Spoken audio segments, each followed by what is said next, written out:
Paige Britt. Paige grew up in a small town in Texas with her nose in a book and her head in the clouds. She studied journalism in college, theology in graduate school, but never stopped reading children's books for life's most important lessons. She now lives in a slightly larger town, but can often still be found either reading or staring out the window, making up stories about things that aren't there. Her first book, The Lost Track of Time, was released in 2015 from Scholastic Press. Please welcome Paige Britt.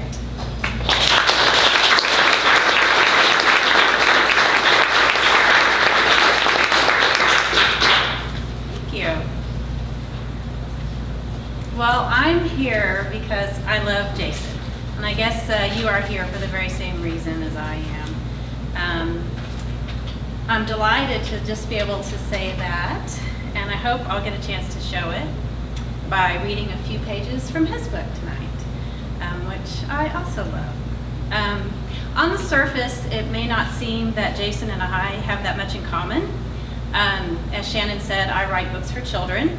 My first book, The Lost Track of Time, which came out this April, is about an 8-year-old girl who lives a very highly regimented life, very structured, very highly scheduled by her mother, and one day she falls through a hole in her schedule and discovers the realm of possibility. And as Jason put it, it's a book about time and transcendence. And it's also about the power of presence versus productivity.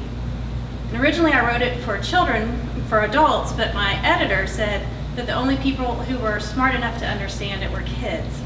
So she filled it full of illustrations, and you'll find it in the children's section.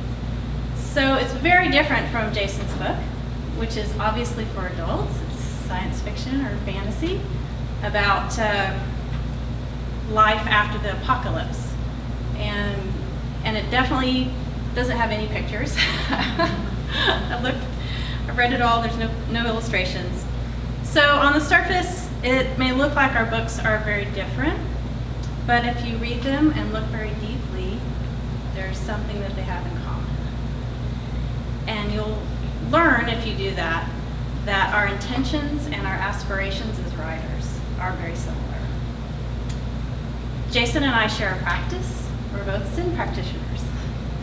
So that means that we sit in silence every day and face a blank wall and try to directly perceive and experience life as it is. And then we get up and we face a blank piece of paper or a blank computer screen and try to express what we've experienced, which is impossible to do. But we do it anyway. And we take notes on our subconscious, and we learn about ourselves through this process so that we can lose ourselves in the moment of creation and in the moment of connection when we share those words with you. Jason and I are both very curious about the nature of language and reality and how we shape both by the stories we tell ourselves and others. So you see, we have a lot in common. And to have a friend, someone I've known now for, I don't know, I think maybe 10 years, a long time, to share this aspiration is such a joy. And so I want to read his words tonight as an expression of our shared practice. So I give you Old Green World.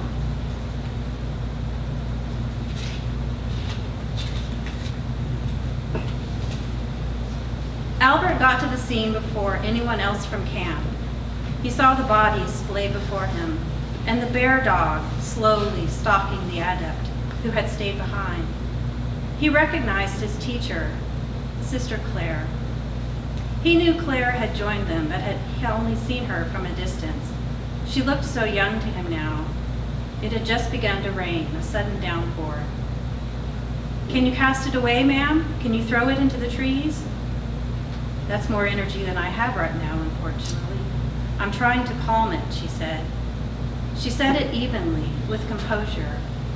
She said it like they were at school. "It's challenging. At the count of 3, can you give it your best shot?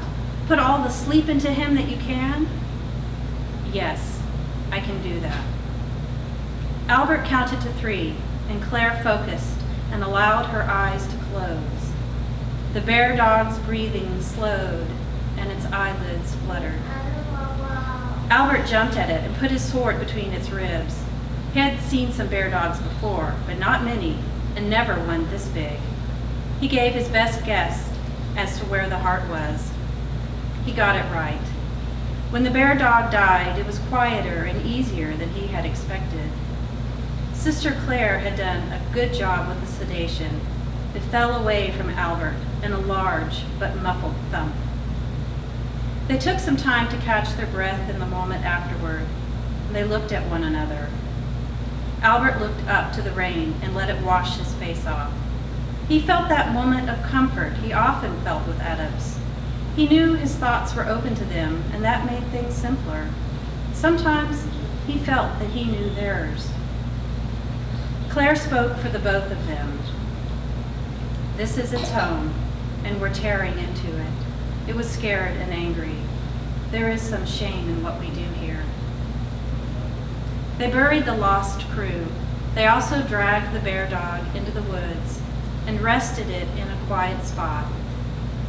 Albert usually patrolled with the forest watch, since the alternative was boredom. The adept did most of the work and was rotated regularly. Often, at first to Albert's surprise, it was Richard. The other troops were as unfamiliar with old people as Albert and followed him closely, attentively, like parents with a child, until he earned some distance by throwing a wild boar across the forest with his mind. After they had walked for a while, Albert found it easier to talk to Richard. One day they took a break together after working through the morning. Richard shared some wheat cakes and a bottle of tea. "Where do you come from?" Albert asked. "Where do the old people live?" "Our home is across the sea on the Green Island. I spend most of my time in the old city, though, London." Albert had learned that Richard used the sacred name pretty liberally. "You were born on the Green Island?" "Sort of. Not really," Richard said, then noticed Albert's confusion. "I apologize. That was glib. I was born in London. A London." Albert paused for a moment. He could feel something on the edges of Richard. "You were there, weren't you?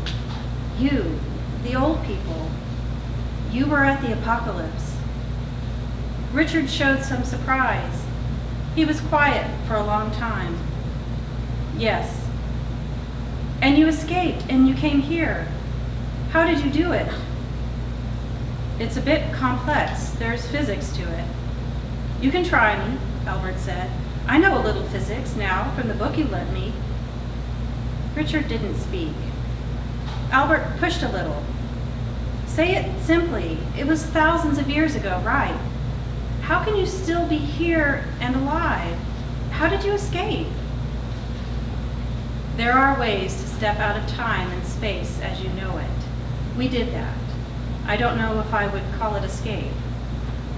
A question came to Albert. He wasn't sure whether to ask, but Richard was quiet, and his mouth and shoulders seemed to say that he wanted to be asked. "Did you cause it? The apocalypse?"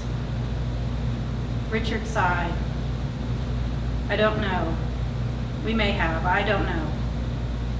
He paused. "Does that make you hate me, to hear that?" Albert shrugged. "The apocalypse is a story. It never did anything to me. If I had to swear whether it happened or not, I couldn't. I'm just here, where people point at things and call them apocalypse." Richard smiled thinly and wiped a tear from his face. "It felt good to tell someone that, Albert. We don't tell people that part. Will you keep it a secret for me?" "Sure." Albert thought for a minute. "You said a London."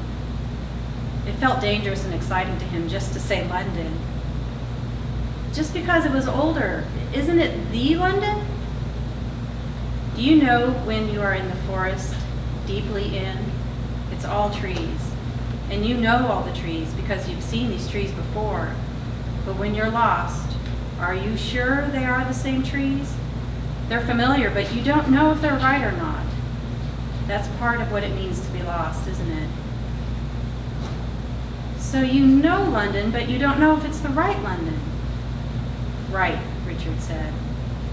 Albert smiled. You might not even know if it was the right apocalypse. Richard looked at him. You never cease to amaze me.